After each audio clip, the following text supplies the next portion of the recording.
paveras riktīgi viņš. Vai ir jāgamazga DPF filtru mašinam, ja ir viņa nobraukums kaut kā 220 000 kilometru?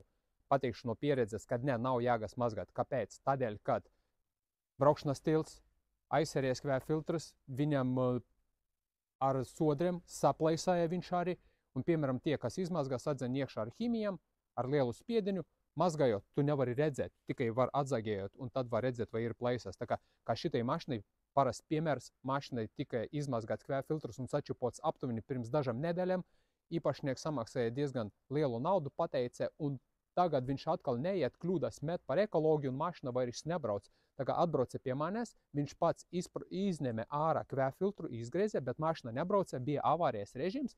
Mēs pilnvērtīgi nolasījām failu caur OBD, sarakstījām iekšā, atprogrammējām visu, pārbaudījām, mašina šobrīd brauc, tad viss ir kārtībā. Tā kā nevajag terēties naudas, ja mašina ir nobraukums liels, un mēģināt atjaunot to detaļu, kas jau ir bojota, jāgas nav. Tas pats, kas zeķu.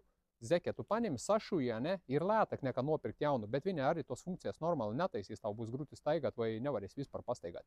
Vai tā? Šobrīd mašina jaudas nav, turbīna neslēdzas, check engines deg un kļūdas par emisiju P1405. Tulītā sākam kodēt un skatīties, kas būs un kā mēs to visu sakārtosim.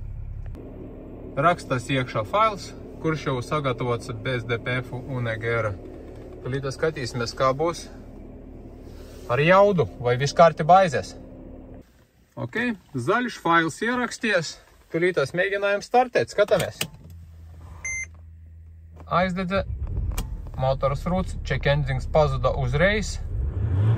Un uzreiz jūtami, kā gazējas mašina apgrieziņus paņem ļoti strauji un forši. Tagad tulītās izbraukšu vēl uz ceļa, paskatīsimies, vai viss ir kārtībā, un viss šita mašina aizmirsīs problēmas ar ekoloģiju uz visiem laikiem. Tagad noteikti testa brauciens. Paveras riktīgi viņš. Afigienai viņš iet. Viss avārijas režīmā vairs nav tai mašinai. Tā kā viss ir kārtībā ar ekoloģiju un ar failu servisu un programmēšanu. Visu saprogrammējam, DPF-u, EGR-u arī vajadzēja avārijas režīmā, mersītiem vairs nav.